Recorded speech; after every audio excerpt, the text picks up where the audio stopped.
নেহা এতক্ষণ ধরে জয়ের দিকে তাকিয়ে জয়ের রেডি হওয়াগুলোই দেখছিল। আসলে জয়কে ফর্মাল ড্রেস আপে এত সুন্দর লাগছিল যেন নেহা সব ভুলে গিয়ে এক দৃষ্টিতে জয়ের দিকে তাকিয়েছিল। আর এতটাই মুগ্ধ হয়ে অন্যমনস্কভাবে তাকিয়েছিল যে জয়ের প্রশ্নটা যেন ওর কানেই পৌঁছালো না। জয় নেহার কোনো উত্তর না পেয়ে গলার টাইটা ঠিক করতে করতে পিছনে ঘুরে তাকালো। নেহা তখনও ওর দিকেই তাকিয়ে আছে। জয় কয়েক সেকেন্ড নেহার দিকে তাকিয়ে থেকে গলা কাকারি দিয়ে বলল, এই যে ম্যাম, শুনছেন? জয় কথাটা একটু জোরে বলতে নেহা চমকে উঠল। সাথে সাথে আমতা আমতা করে বলে উঠল, জি বলুন, কিছু বলছিলেন? হুম, বলছিলাম যে কাল রাতে কি ডিল হয়েছে মনে আছে? মুহূর্তেই নেহার বুকটা ধুক করে উঠল। ও তো এতক্ষণে ভুলেই গিয়েছিল যেই মানুষটার দিকে সে মুগ্ধ হয়ে তাকিয়েছিল এত সময় ধরে সেই মানুষটা আদৌ ওর নয়। সে তো তাকে বিদায় করতে চায়। মানুষটার ভালোবাসা সে যে কখনোই পাবে না। নিজেকে তটস্থ করে নেহা জবাব দিল, মনে আছে। গুড, তাহলে মনে থাকে যেন। চাইলে এখন থেকে গুজগাছ শুরু করে দিতে পারিস। আমি আসছি। আর হ্যাঁ, গুড বাই। বলেই জয় হেসে রুম থেকে বেরিয়ে গেল। আর নেহা স্তব্ধ হয়ে ঠিক আগের জায়গায় দাঁড়িয়ে রইল। একরাশ শূন্যতা যেন নেহাকে চারপাশ থেকে ঘিরে ধরল। নেহা দিক বেদিক শূন্য হয়ে ধপাস করে খাটে গিয়ে বসে পড়ল। তারপর নিজ নিজেই বিড়বিড় করে আওড়াতে লাগলো, আচ্ছা, আমি কি এমন ভুল করেছিলাম যে আমার ভালোবাসা যায় না? কি এমন অন্যায় করেছি যে এই 1 বছরে ওনার মনে আমার জন্য ভালোবাসা সৃষ্টি করতে পারলাম না? ভেবেছিলাম হয়তো আস্তে আস্তে সবটা ঠিক হয়ে যাবে। মনে করেছিলাম একদিন একদিন আমায় ঠিক বুঝবে, ভালোবাসবে, কিন্তু আমি ভুল ছিলাম। আমি পারলাম না ওনার মনে আমার জন্য ভালোবাসা তৈরি করতে। পারলাম না ওনার মনে আমার জন্য একটু জায়গা করে নিতে। আসলেই আমি ব্যর্থ। উনি একদম ঠিক বলেছেন। আমার আসলে ওনার লাইফে থাকার কোনো যোগ্যতাই নেই। যে মেয়ে 1 বছরেও স্বামীর মন জয় করতে পারে না, তার আসলে স্বামীর ঘরে থাকাটাই মানায় না। চলে যাব আমি, অনেক দূরে চলে যাব, আর কখনো না জীবনে ফিরে আসবো না। কথাগুলো বলতে বলতে নিজের অজান্তেই চোখের কোণ বেয়ে দুফোঁটা জল গড়িয়ে পড়ল নিহার। তবে সপ্তপনে তা মুছেও নিল।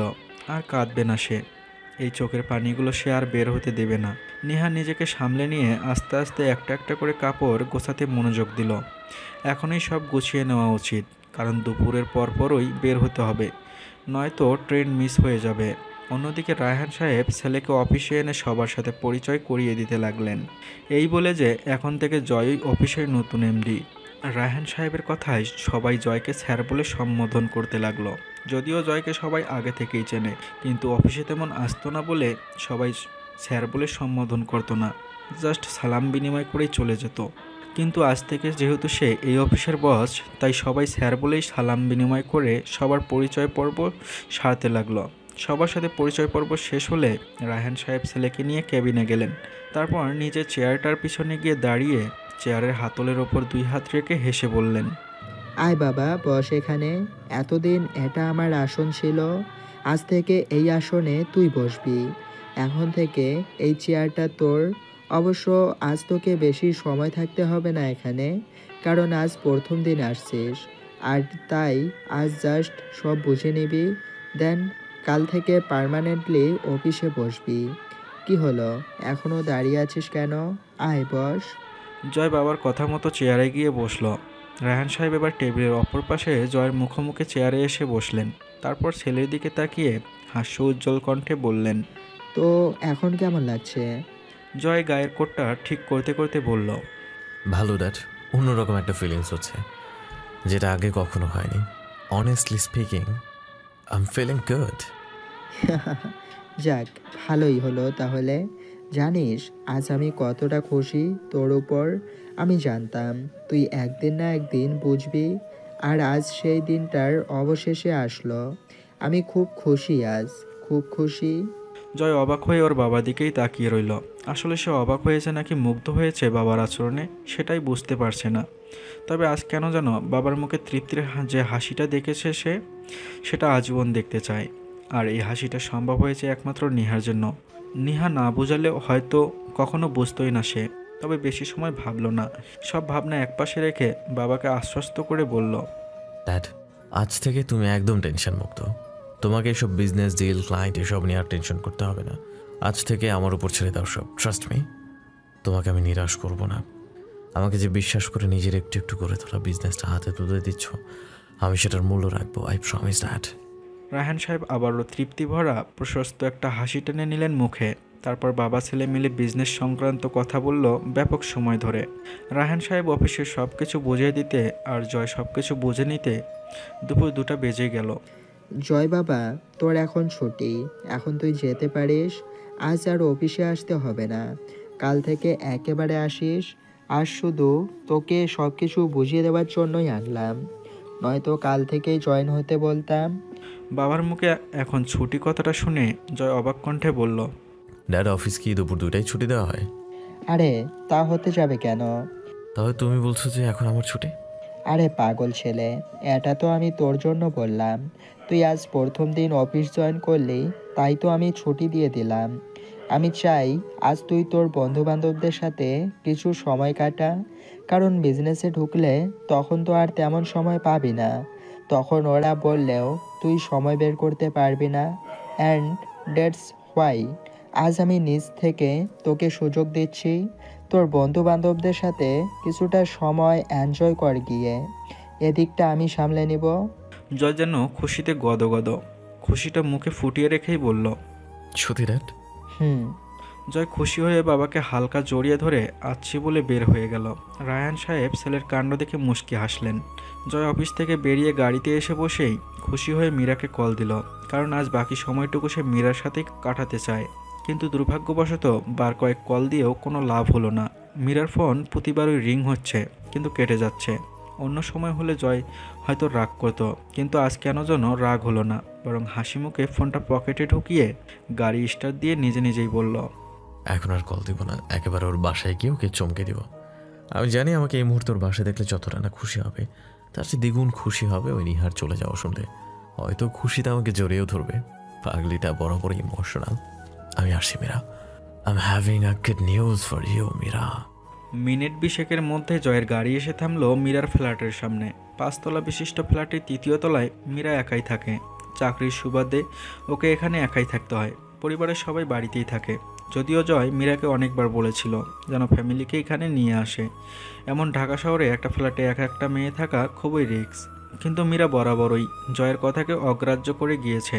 মীরার একটাই কথা, সে একাই থাকতে পারবে, ওর কিছু করতে পারবে না কেউ। তাই জয়ও আর কিছু বলেনি। তবে জয় খুব কমই এখানে আসে। ওরা বেশিরভাগ বিভিন্ন ক্লাব, হোটেল, ডিস্কো পার্টি এসবই দেখা করে। আজ খুশির কারণটা একটু বেশি হওয়ায় জয় সোজা বাসায় চলে এসেছে, কারণ মীরার অফিস দুপুর 12টায় ছুটি হয়ে যায় আর বাকিটার সময় সে রুমে বসেই কাটায়। তবে রুমে একেবারে বসে থাকে তাও কিন্তু নয়। জয়কে বলেছিল একবার অবসর সময় নাকি সে আউটসোর্সিং করে, তাই তো এত দামি ফ্ল্যাটে থাকার জন্য টাকার অভাব পড়ে না। জয় লিফটে করে সোজা 3rd ফ্লোরে চলে আসলো। তারপর মীরার রুমের সামনে দাঁড়িয়ে দরজায় চাপড় দেওয়ার জন্য হাত দিতেই দরজা হালকা খুলে গেল। তার মানে দরজা আনলক। জয় একটু অবাক হলো। মীরা দরজা না লক করে ভিতরে বসে আছে। এই মেয়েটাও না। আচ্ছা, ওর কি ভয় ডর নাই? এমন একটা ফ্ল্যাটে দরজা খোলা রাখার মানে হয় দরজা লক করতে কি মনে থাকে না? যত সব। আজকে তো এই বিষয়কে সাবধান করতেই হবে। তো কখন কি অঘটন ঘটে যায়, এটা একটা বিহিত তো করাই দরকার। কথাগুলো নিজে নিজে বলেই জয় যেই না দরজা সরিয়ে ভেতরে ঢুকলো, তখনই কিছু আপত্তিকর কথা আর হাসির আওয়াজ শুনে জয়ের পা জোড়া সেখানেই থেমে গেল। শিহাব, তুমি কিন্তু দিন দিন ভারী অসভ্য হয়ে যাচ্ছ। এতটা টেম্পারেট হও কেন বলো তো? প্রতিদিন 3 ঘন্টা করে সময় দেওয়ার পরেও কি তোমার মন ভরে না? ওহ জান, তুমি বুঝো না কেন বলো তো? তোমাকে কাছে পেয়ে ফেলে যে আর ছাড়তে ইচ্ছে করে না। তোমাকে কি করে বুঝাই যে তোমাকে 3 ঘন্টা সময়ের জন্য কাছে পেয়ে আমার পোষায় না? মীরার সাথে একটা ছেলের কণ্ঠ শোনা যাচ্ছে। জয়ের বুঝতে দেরি হলো না, কথাগুলো বেডরুম থেকে আসছে। মুহূর্তেই যেন রাগে জয়ের চোখ মুখ রক্তবর্ণ ধারণ করলো। এক মুহূর্ত দাঁড়িয়ে না থেকে গদগদে পায়ে এগিয়ে গিয়ে মীরার বেডরুমের দরজাটা ধাক্কা দিয়ে খুলে ফেললো। দরজা খুলে সামনে তাকাতেই যেন 440 ভোল্টের শক খেলো। মীরাকে সেই অবস্থায় দেখবে সেটা কখনোই ভাবেনি। মীরা কিনা ওকে ধোকা দিল। জয় নিজের চোখকে বেশিক্ষণ সেদিকে ধরে রাখতে পারল না। দ্রুত চোখটা নিচের দিকে নামিয়ে নিল। নিচের দিকে তাকিয়ে ঝাঁঝালো কণ্ঠেই বলল, বাহ বাহ বাবা, আজকাল তাহলে আউটসোর্সিংয়ের নামে রুম রেটও হয়। হঠাৎ কারো আওয়াজ কানে আসতেই মীরা আর শিহাব দুজনেই চমকে দরজার দিকে তাকালো। আর জয়কে দেখতে পেয়ে দুজনে যেন অবাকের চরম পর্যায়ে পৌঁছে গেল। জয় নিচের দিকে তাকিয়েই আছে। মীরার মুখ থেকে অস্পষ্ট সুর বের হলো, জয়? জয় এই মুহূর্তে এখানে আসবে সেটা মীরা বা শিহাব কেউ কল্পনাও করেনি। জয়কে দেখে দ্রুত দুজনে অপ্রস্তুত হয়ে সেই অপ্রীতিকর অবস্থা থেকে উঠে নিজেদের সামলাতে ব্যস্ত হয়ে পড়ল। আর মিনিটের মধ্যেই দুজন নিজেকে আবৃত করে নিল। মীরা গুটি গুটি পায়ে জয়ের সামনে গিয়ে দাঁড়িয়ে আমতা আমতা করে বলল, জয়, তুমি এই সময় এখানে? কেন, ডিস্টার্ব করলাম নাকি? আসলে কি বলো তো, ভুলটা আমার নয়, ভুলটা তোমাদেরই। এমন প্রাইভেট টাইম স্পেন্ড করার সময় দরজাটা অ্যাটলিস্ট বন্ধ রাখতে পারতে। আমি তাহলে আর এসব দেখতাম না। জয়, আসলে সব নিজের কানেই শুনলাম, আর কিছুই বলার দরকার নেই। মনে ভাবতেই ঘৃণা হচ্ছে যে আমি তোর মতো একটা মেয়েকে ভালোবেসেছিলাম। ছি ছি মেরা ছি, তুই এতটা লেম মাইন্ডেড আমার আগে জানা ছিল না। আমি যদি আগে জানতাম তুই এমন নিজ স্বভাবের, তাহলে তোকে ভালোবাসা তো দূর, তোর সাথে কখনো কথাই বলতাম না। তোর মতো মেয়েরা না কারো ভালোবাসা পাওয়ার যোগ্যতাই রাখিস না। সাথে সাথে মীরা তাচ্ছিল্য হেসে উঠল। তাচ্ছিল্য হেসে বলল, আরে তুই আমাকে কি ভালোবাসবি? আমি তো তোকে ভালোবাসি না। তোর মতো ছেলেকে কে ভালোবাসবে? হ্যাঁ, তোকে তো পেলে বয় বললেও ভুল হবে না। তোর তো একটা দিয়ে হয় না, তোর ঘরে একজন লাগে আবার বাইরে একজন লাগে। তুই তো হেভি মাল রে। তুই কি মনে করেছিস তোর সাথে দেখা করি, কথা বলি, পার্টি ক্লাব এসবে যাই বলে তোকে আমি ভালোবাসি? তাহলে বলবো তুই ভুল ভাবছিস। কারণ আমি নিহার মতো অতটাও বোকা নয় যে নিজের স্বামীকে অন্য কারো হাতে তুলে দিব। আমি অতটাও মহৎ নই। আমি তো জাস্ট তোর সম্পত্তির জন্য তোর সাথে ভালোবাসার অভিনয় করতাম। ভেবেছিলাম তোকে কোনো রকম বিয়েটা করে তোর সব সম্পত্তি নিজের নামে করে নিব। কিন্তু তুই তো আমাকে বিয়েও করবি না, আর তোর সম্পত্তিও আমি আর এই জন্মে পাবো না। তাই ভাবলাম তোর জন্য আর অপেক্ষা না করে নিজের লাইফটা এবার সেটেল করে নেই। তুই কি মনে করছিস? হ্যাঁ, তুই বিয়ে করে বউ নিয়ে রাত কাটাবি আর আমি তোর অপেক্ষায় সন্ন্যাসী হয়ে বসে থাকবো? সেটা মোটেও না। তুই যেমন বিয়ে করে নিজের সুখটা খুঁজে নিয়েছিস, তেমন আমিও আমার সুখটা খুঁজে নিলাম, হিসাব বরাবর। তোর জন্য শুধু শুধু। বাকি কথা আর শেষ করতে পারল না মীরা। তার আগেই জয় সজোরে একটা থাপ্পড় বসিয়ে দিল মীরার গালে। জয়ের শক্ত হাতে চড় খেয়ে মীরা গালে হাত দিয়ে হা হয়ে তাকিয়ে রইল জয়ের দিকে। ওর যেন বিশ্বাস হচ্ছে না জয় ওকে থাপ্পড় দিয়েছে। ব্যাস, অনেক হয়েছে তোর লেকচার শোনা। আর না, তুই কি ভেবেছিস তুই বলবি আর আমি কাপুরুষের মতো চুপচাপ শুনে চলে যাব? তা তো হবে না। এতক্ষণ তুই বলেছিস, এখন আমি বলবো। আরে তুই কাকে প্লে বয় বলছিস? হ্যাঁ, যে তোকে পাগলের মতো ভালোবাসে তাকে? নাকি যে তোর পথ চেয়ে এখনো বিয়ে হওয়ার 1 বছর পরেও নিজের স্ত্রীকে ছুঁয়ে পর্যন্ত দেখেনি তাকে? তোর জন্য, শুধু তোর জন্য আমি আজও পর্যন্ত নিহাকে স্ত্রী হিসেবে মেনে নিইনি। শুধু তোকে ভালোবাসি বলে আমি ওকে স্ত্রীর অধিকার দিইনি। যে আমি এক ঘরে থেকেও নিজের স্ত্রীকে স্পর্শ করে দেখিনি আজও পর্যন্ত, আর তুই তাকে প্লে বয় বলছিস? আরে আমি তো তোর জন্য সব ছেড়ে দিতে রাজি ছিলাম, আর তুই কিনা আমাকে প্লে বয় বানিয়ে দিলি। বাহ বাহ বাহ বাহ বাহ, তুই না পারিস বটে। তোদের মতো মেয়েরা আসলে সব করতে পারে। নিজে তো আস্তে একটা প্লে গার্ল, তো একটা কল গার্ল, তাই আমাকেও তোর মতোই ধরে নিয়েছিলি। আফসোস, তুই খুব বড় ভুল করলি। তবে একটা জিনিস ভালোই হয়েছে, আর সেটা হলো তোকে আমি চিনতে পেরেছি। তোদের মতো মেয়েদেরকে আসলে শুধু বিছানা পর্যন্তই নেওয়া যায়। ভালোবাসা টালোবাসা এসব তোদের জন্য না। তোরা তো পুরুষের টাকা আর শরীরে জিনিস। তোদের কাছে ভালোবাসার কোনো মূল্য নাই। তুই বলেছিলি না আমার সম্পত্তির জন্য আমার সাথে ভালোবাসার অভিনয় করেছিলি, তো তোকে আর করতে হবে না। কারণ আজ থেকে না আমি তোকে চিনি, আর না তুই আমাকে চিনবি। হ্যাঁ, আসি, গুড বাই। কথাগুলো বলে জয় আর 1 সেকেন্ডও দাঁড়ালো না সেখানে। দ্রুত পায়ে মীরার বাসা থেকে বেরিয়ে গেল। আর মীরা সেখানেই থ হয়ে দাঁড়িয়ে রইল। আসলে কিছু সময়ের মধ্যে ওর সাথে কি হয়ে গেছে সেটাই বুঝতে পারছে না সে। সব কিছু মাথায় আসতেই ধপ করে বিছানায় বসে পড়ল মীরা। রাগের বশে জয়কে সব বলে দিয়ে খুব বড় ভুল করেছে সে, যেটা মীরা বুঝতে পারছে। জয়কে এভাবে সব বলে দেওয়া উচিত হয়নি। মীরাকে ধপ করে বসে পড়তে দেখে শিহাব চিন্তিত কণ্ঠে বলল, মীরা, ঠিক আছো তুমি? আমার সব শেষ হয়ে গেছে শিহাব, সব শেষ হয়ে গেছে। মানে হলো আমি রাগের বশে আমার খারাপ উদ্দেশ্যের কথা জয়কে বলে দিয়ে অনেক বড় ভুল করেছি। আমি নিশ্চিত জয় আমাকে জেলের ভাত না খাইয়ে ছাড়বে না। তাহলে এখন কি করতে চাও? কাটা উপরে ফেলো। মানে তুমি যা বলছো ভেবে বলছো তো? আমি একদম ভেবেচিন্তে বলছি। গো ফাস্ট, চলো আমিও যাব তোমার সাথে। এভাবে দিনের বেলায় নাইটি পরে বের হবে তুমি? লোকে কি বলবে? গাড়ি তো এনেছো নিশ্চয়ই। হ্যাঁ, এনেছি। তাহলে বেশি বকবক না করে তাড়াতাড়ি চলো, নয়তো পাখি পুরুত হয়ে যাবে। বলেই দুজনে দ্রুত বাসা থেকে বেরিয়ে পড়ল। মামা, আর কতক্ষণ লাগবে ট্রেন ছাড়তে? প্রায় আধ ঘন্টা ধরে সিটে বসে আছি। 3:30 ছাড়বে বলে 4টা বাজতেছে, এখনো তো ছাড়ার নাম গন্ধ নেই। ট্রেনে জানালার পাশে একটা সিটে বসে বিরক্ত হয়ে কথাগুলো বলল নিহা। পাশে একজন বয়স্ক মহিলা বসেছেন, বয়স হবে হয়তো 50-এর ঊর্ধ্বে। ট্রেনের টিকিট কালেক্টর যখন বয়স্ক মহিলাটার থেকে টিকিট কালেক্ট করতে আসলো, তখন ওই কালেক্টরকে কথাগুলো বলল নিহা। নিহার আসলে খুব বিরক্ত লাগছে। 4টা বাজতেছে আর এখনও ট্রেন ছাড়ছে না। এত দেরিতে ট্রেন ছাড়লে সে বাড়িতে যেতে যেতে তো রাত 10টা বাজবে। আসলে ট্রেনের এই একটাই সমস্যা, আগে যদি টিকিট না কেটে রাখা হয় তাহলে বোঝা যাবে কত ধানে কত চাল। কালেক্টর কিছু না বলেই চলে গেলেন, হয়তো উনি নিজেও জানেন না ট্রেন কখন ছাড়বে। নেহা বিরক্ত নিয়ে সিটে হেলান দিয়ে চোখ বন্ধ করে নিল। আর তখনই হঠাৎ নেহার পার্সে থাকা মোবাইলটা হনহনিয়ে বেজে উঠল। এই সময় কল আসবে নেহা সেটা আশা করেনি।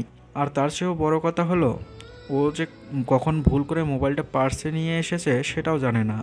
মনে থাকলে হয়তো ফোনটা কখনোই নিত না। নেহা সোজা হয়ে বসে পার্স থেকে মোবাইলটা বের করতে করতেই বিরক্ত হয়ে বলল। এই সময় আবার কে কল করছে? কেন যে ভুল করে মোবাইলটা আনতে গেলাম? নেহা এসব বিড়বিড় করতে করতে মোবাইলটা চোখের সামনে এনে ধরল। আর সাথে সাথে হাতটা অটোমেটিক মুখে চলে গেল, কারণ কলটা আর কারো নয়, রায়হান সাহেবের। কি এই সময় বাবার ফোন? বাবা আবার কল দিচ্ছে কেন? কি করবো এখন? কল কি রিসিভ করব নাকি করব না? রিসিভ না করলে তো আবার কষ্ট পাবে বাবা। আর তাছাড়া জরুরি কোনো প্রয়োজনেও তো কল দিতে পারে। কথাগুলো নিজের মনে আওড়াতে আওড়াতে এরই মধ্যে 2বার রিং হয়ে কেটে গেল ফোন। 3য় বার রিং হতে নেহা চিন্তায় পড়ে গেল। আচ্ছা, কলটা কি রিসিভ করা উচিত? এতবার কল দেওয়ার নিশ্চয়ই কোনো কারণ আছে, নয়তো বাবা তো কখনো এতটা কল একসাথে দেয় না। না, কলটা রিসিভ করেই ফেলি, যদি বিশেষ কোনো কারণে কল করে থাকে। নেহা এসব ভেবে ফোনটা রিসিভ করে কানের কাছে ধরল। নেহা কিছু বলে ওঠার আগে ওপাশ থেকে কান্না মিশ্রিত কণ্ঠে ভেসে আসলো। নিহামা, তোরা এখনই সিটি হসপিটালে চলে আয়। জয় অ্যাক্সিডেন্ট করেছে। শাইলা আর জেসিকেও বল, আমি ওদেরকে কল দিচ্ছি কিন্তু পাচ্ছি না। তাড়াতাড়ি আয় মা। এতটুকু বলে রায়হান সাহেব কলটা কেটে দিলেন। নেহা কিছু বলার সুযোগ পর্যন্ত পেল না। নেহার যেন মুহূর্তেই পায়ের নিচ থেকে মাটি সরে গেল। আর এক মুহূর্ত সিটে বসে না থেকে দিকবেদিক শূন্য হয়ে দৌড়ে ট্রেন থেকে নেমে পড়ল সে। ভিতরে যে ওর লাগেজ ফেলে এসেছে সেটা যেন খেয়ালই নেই। ওর মনে এখন শুধু একটাই চিন্তা, আর সেটা হলো ওর হসপিটালে পৌঁছাতে হবে যে করেই হোক। নেহার এমন পাগলের মতো দৌড়ে বের হওয়া দেখে সবাই হাঁ করে তাকিয়ে আছে ওর দিকে, কিন্তু নেহার সেদিকে কোনো খেয়াল নেই। কোনো মতে দৌড়ে গিয়ে একটা সিএনজি ধরে উঠে বসলো নেহা। উদ্দেশ্য তার সিটি হসপিটাল। চিন্তায় যেন মাথা ফেটে যাচ্ছে। ড্রাইভারকে বারবার তাড়া দিচ্ছে গাড়ির স্পিড চেয়ে চালানোর জন্য, কিন্তু পথ যেন শেষই হচ্ছে না। মামা একটু দ্রুত চালান না। ড্রাইভার সামনের লুকিং গ্লাস দিয়ে নেহাকে একবার ভালো করে দেখে নিয়ে গাড়ির স্পিড আরও একটু বাড়িয়ে দিল। ড্রাইভারও হয়তো নেহার অস্থিরতাটা বুঝতে পেরেছে। প্রায় আধ ঘন্টা পর নেহার সিএনজি এসে থামলো হসপিটালের সামনে। সিএনজির ভাড়াটা কোনো মতে চুকিয়ে তাড়াহুড়ো করে ফাঁকা মস্তিষ্ক নিয়ে দৌড় দিল হসপিটালের ভিতরে। হয়তো জায়গাটা হসপিটাল হওয়ায় নেহার দৌড়ে যাওয়ার দিকে কারো কোনো খেয়াল নেই, কারণ এখানে সবাই নিজেদের চিন্তা নিয়ে ব্যস্ত। অন্য কারো দিকে তাকানোর কোনো সময় নেই। নেহা রিসিপশনের কাছে এসে কোনো মতে হাঁপাতে হাঁপাতে তাড়াহুড়ো করে জিজ্ঞেস করলো, এক্সকিউজ মি মিস, মিস্টার জয় মাহমুদের কেবিন কোন রুমে জানাবেন প্লিজ? রিসেপশনিস্ট সৌজন্যমূলক হাসি দিয়ে একটা ফাইল দেখে বিনতি কণ্ঠে বলল, জি ম্যাম, আসলে ওনাকে তো কোনো ক্যাবিনে দেওয়া হয়নি, ওনাকে এমার্জেন্সি রুমে রাখা হয়েছে। আপনি সোজা গিয়ে ডান দিকের গলিটাতে যান। এমার্জেন্সি রুমটা গলির একদম শেষের দিকে। নেহা আর 1 মিনিটও সময় ব্যয় না করে দৌড় দিল সেদিকেই। এমার্জেন্সি রুমের সামনে চিন্তিত মুখ নিয়ে গলির এপাশ থেকে ওপাশে পায়চারি করছে রায়হান সাহেব। ওনার মুখ দেখেই বোঝা যাচ্ছে উনি কতটা টেনশনে আছেন। আর টেনশন হবে নাই বা কেন? ওনার একমাত্র সন্তান আজ মৃত্যুর সাথে লড়াই করছে। টেনশন তো হওয়ারই কথা। রায়হান সাহেবের পুরো মস্তিষ্ক যেন ফাঁকা হয়ে আছে। বাবা! হঠাৎ পরিচিত কণ্ঠ শুনে রায়হান সাহেব চমকে তাকালো। নেহা এসেছে। রায়হান সাহেবের চোখে আপনা আপনি জল এসে গেল। ধরা গলায় বললেন, আসছিস মা? হ্যাঁ বাবা, এসব কি করে হলো ওনার? রায়হান সাহেব ভেজা গলায় বললেন, জানে না রে মা, আমাকে হসপিটাল থেকে কল করে বলেছে জয় নাকি অ্যাক্সিডেন্ট করেছে, তাই আমি শোনার সাথে সাথে চলে আসলাম। তো বাবা ওনাকে কে এনেছে এখানে? ডক্টর বলেছে কয়েকজন পথচারী নাকি জয়কে হসপিটালে নিয়ে এসেছে। এর থেকে বেশি কিছু জানি না আমি। নেহা আবার দৌড়ে দরজার কাছে গেল। দরজার থাই গ্লাস ভেদ করে জয়কে স্পষ্ট দেখা যাচ্ছে। বেডে শুয়ে থাকা নিস্তেজ মানুষটিকে দেখে নেহার ভেতরটা কেঁপে উঠল। সাদা ধপধপে বেডশিট বিছানো, বেডে সারা শরীরে ব্যান্ডেজ নিয়ে নিথর হয়ে শুয়ে আছে জয়। দেখেই বোঝা যাচ্ছে সেন্স নেই। পাশে দাঁড়িয়ে একজন ডক্টর স্লাইনের ভেতর একটা সিরিজ পুশ করছে, সম্ভবত মেডিসিন প্রবেশ করাচ্ছে। আর তার পাশে আরও কয়েকজন ডাক্তার দাঁড়িয়ে আছে। নেহার পুরো দুনিয়া যেন থমকে গেল। যত যাই হোক, এই মানুষটা তো তার স্বামী। নেহার চোখ থেকে দুফোঁটা জল গড়িয়ে পড়ল নিজের অজান্তেই। নেহা মনে মনে শুধু একটা দোয়াই করছে, মানুষটি যেন কিছু না হয়, আল্লাহ যেন জয়কে তাড়াতাড়ি ভালো করে দেয়। নেহা যেন আর দাঁড়িয়ে থাকতে পারল না সেখানে। হাতের উল্টো ফিট দিয়ে চোখের জলগুলো মুছে নিয়ে ফাঁকা মস্তিষ্ক নিয়ে সেখানে রাখা একটা টুলে গিয়ে ধপ করে বসে পড়ল। মন মস্তিষ্ক জুড়ে শুধু একটা কথাই ঘুরপাক খাচ্ছে, আর সেটা হলো জয়ের কিছু হয়ে গেলে ওর কি হবে। হ্যাঁ, এটা ঠিক যে জয় ওকে ভালোবাসে না, এমনকি ওকে স্ত্রী হিসেবেও মানে না, কিন্তু তারপরেও তো সে ওর স্বামী। মানুষটা না থাকলে তো ওর সব কিছু ওলটপালট হয়ে যাবে। কারণ আমাদের সমাজে বিবাহিত মেয়েদের মূল্য তখনই থাকে যখন ওর স্বামী থাকে, আর যখন স্বামী নামক মানুষটির অনুপস্থিতি ঘটে তখন মেয়েটার আর কোনো মূল্য থাকে না। স্বামী নামক মানুষটি ওকে ভালোবাসলো কি না, না বাসলো, স্ত্রী হিসেবে মানলো কি না না মানলো, সেদিকে কারো কোনো ভ্রুক্ষেপ থাকে না। শুধু স্বামীটা বেঁচে আছে কি না সেটাই দেখে। নেহা যখন ভাবনার অতুল সাগরে ডুবন্ত, তখন ওই চেঁচামেচির আওয়াজে নেহার ধ্যান ভাঙে। ভাবনার সুতো ছিঁড়ে সামনে তাকিয়ে দেখে শাশুড়ি আর ননদ এসেছে। শায়লা বেগম তো রীতিমতো পুরো হসপিটাল মাথায় তুলে ফেলেছেন। ডক্টর, ডক্টর, আমার ছেলেকে এতক্ষণ ধরে ইমার্জেন্সি রুমে রেখেছেন কেন? আপনারা কি ট্রিটমেন্ট করছেন যে একটা সামান্য অ্যাক্সিডেন্ট হওয়া রুগীকে এখনও ইমার্জেন্সি রুম থেকে বের করে নর্মাল বেডে দিতে পারছেন না? আপনারা কি ঘাস কাটছেন? আমি বলে দিচ্ছি, আমার ছেলে যদি ঠিক না হয় তাহলে পুরো হসপিটালকে আমি হেল করে দিব। সব কটা ডাক্তারকে আমি জেলের ভাত খাইয়ে ছাড়বো। নেহা আস্তে আস্তে উঠে দাঁড়ালো। শায়লা বেগমকে কিছু বলার সাহস নেই ওর, তাই সেখানে দাঁড়িয়ে আছে। রায়হান সাহেব স্ত্রীর চেঁচামেচিতে অতিষ্ঠ। স্ত্রীকে ধমক দিয়ে বলে উঠলেন, শায়লা, কি করছোটা কি? এমন চিল্লানোর মানে কি? গত 2 ঘন্টা ধরে কোনো খবরও ছিল না তোমাদের মামের, আর এখন এসেছো দরদ দেখাতে। পুরো হসপিটাল মাথায় তুলছো কেন? আসছে এতক্ষণে আদিক্ষেতা দেখাতে। তুমি তো মা নামের কলঙ্ক। ছেলের বিপদে যাকে ফোন করেও পাওয়া যায় না, সে আসছে ডাক্তার আর হসপিটালের বিচার করতে। ড্যাড, মমকে বকো না। আসলে আমি আমার আর মমের ফোনটা সাইলেন্ট করে রেখেছিলাম, আর তাই বুঝতে পারিনি। মেয়ের কথায় রায়হান সাহেব আরও রেগে গেলেন। রেগে গিয়ে বললেন, চুপ কর ইডিয়েট, তোকে আমার মেয়ে বলতেও লজ্জা হচ্ছে। হয়েছিস তো আস্ত মায়ের মতো। যেমন মা তার তেমন মেয়ে, অকর্মা ঢেকি কোথাকার। 1000বার কল দিয়েও পাওয়া যায় না। আরও আসছে বড় মুখ করে বলতে মোবাইলটা সাইলেন্ট ছিল। এটা বল না যে কল রিসিভ করার সময় হয়নি। তোদের থেকে তো নেহা অনেক ভালো। ওর কাছে অন্তত আমার কলের মূল্য আছে। কল দেওয়ার সাথে সাথে ছুটে এসেছে। আর তোদের কাছে তো আমার কলের কোনো মূল্য নেই। রায়হান সাহেবের কথা শুনে শায়লা বেগম আর জেসি দুজনই অবাক হয়ে একে অপরের দিকে তাকালো। ওদের মনে একটাই প্রশ্ন, নেহা এসেছে মানে? নেহার তো চলে যাওয়ার কথা ছিল, তাহলে কি ও যায়নি? দুজনে অবাক হয়ে পাশে তাকাতেই নেহাকে দেখে মা মেয়ে দুজনেই মাথায় বাজ পড়ল। সত্যি এই ছোট লোক গেল না। তবে এখন কিছু বলা যাবে না, কারণ এখন রায়হান সাহেব আছে। সময় হলে ওর বিষয়টা দেখা যাবে। শায়লা বেগম নেহার দিক থেকে চোখ সরিয়ে আবারও স্বামীর দিকে তাকালেন। তারপর রাগী কণ্ঠে বললেন, তোমার মাথাটা কি ঠিক আছে? তুমি ওই গেও ছোট লোকটার সাথে আমাদের কম্পেয়ার করছো? হাও ফানি! তোমার মতো মন মানসিকতা এখনও সেই গ্রামে রয়ে গেল, তাই না? যত সব। শায়লা, তোমরা আসলে এখনও মানুষ হতে পারলে না। আমার ছেলেটা মৃত্যুর সাথে লড়াই করছে, আর তুমি আছো কম্পেয়ার নিয়ে। সত্যি তোমরা পারো বটে। হসপিটালে এসেও এমন কথা বলতে শুধু তোমাদের মতো মানুষরাই পারে। এক্সকিউজ মি মিস্টার, তুমি হয়তো ভুলে যাচ্ছ আমার ছেলের আজ এই অবস্থা সেটা শুধু ওই গেও ছোট লোকটার কারণে। তোমার কল মেয়ের জন্যই কিন্তু আজ আমার ছেলের এমন অবস্থা।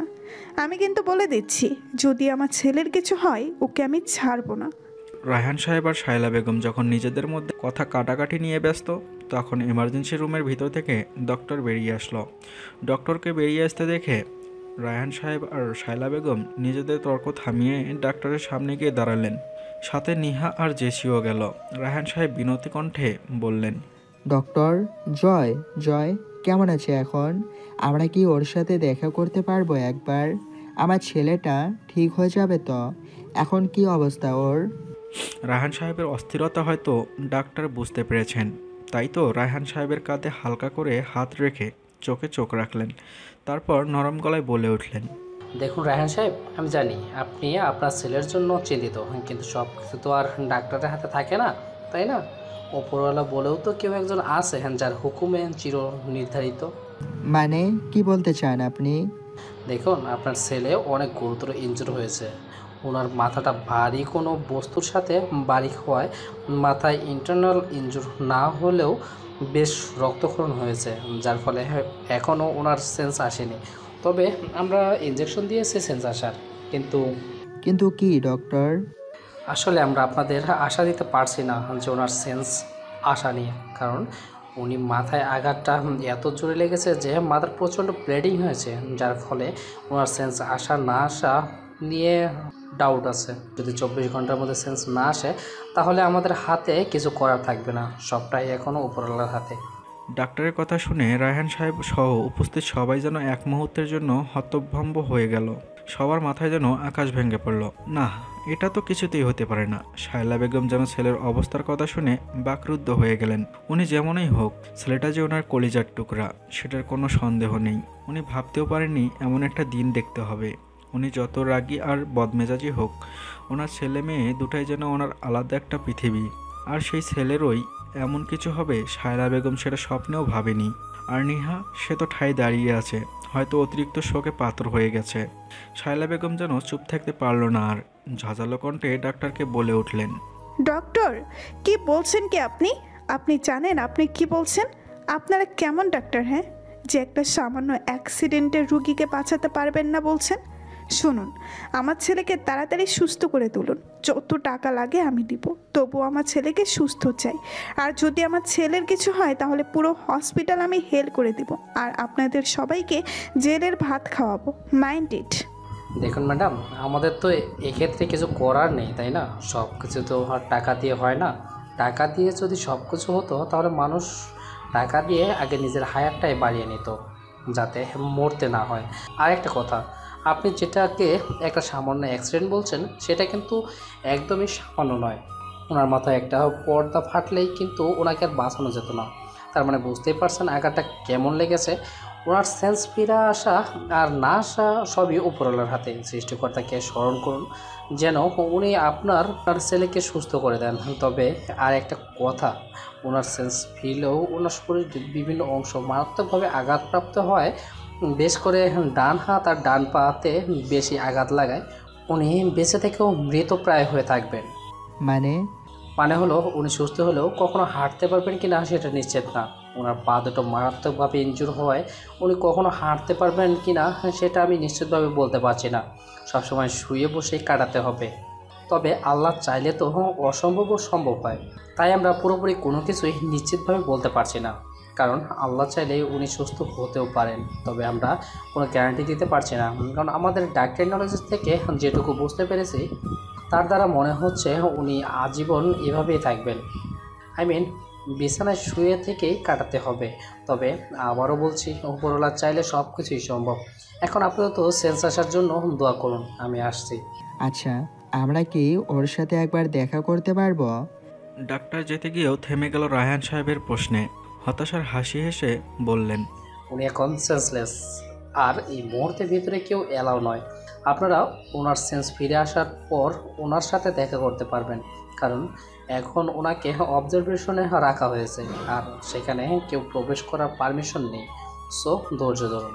বলেই ডক্টর সেখান থেকে চলে গেলেন। আর রায়হান সাহেব সহ বাকি সবাই স্তব্ধ হয়ে দাঁড়িয়ে রইল। সবার জন্য বিশ্বাস হচ্ছে না আজকের এই দিনটা দেখতে হবে। সবার বুকের ভিতর অজানা একটা ভয় এসে ভিড় জমিয়েছে। জয়ের কিছু হবে না তো? জয়ের সেন্স ফিরে আসবে তো?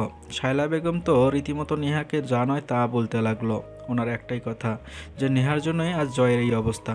ও যদি জয়কে অফিসে যেতে না বলতো আর জয় যদি আজ অফিসে না যেত তাহলে এমন একটা ঘটনা কখনোই ঘটতো না।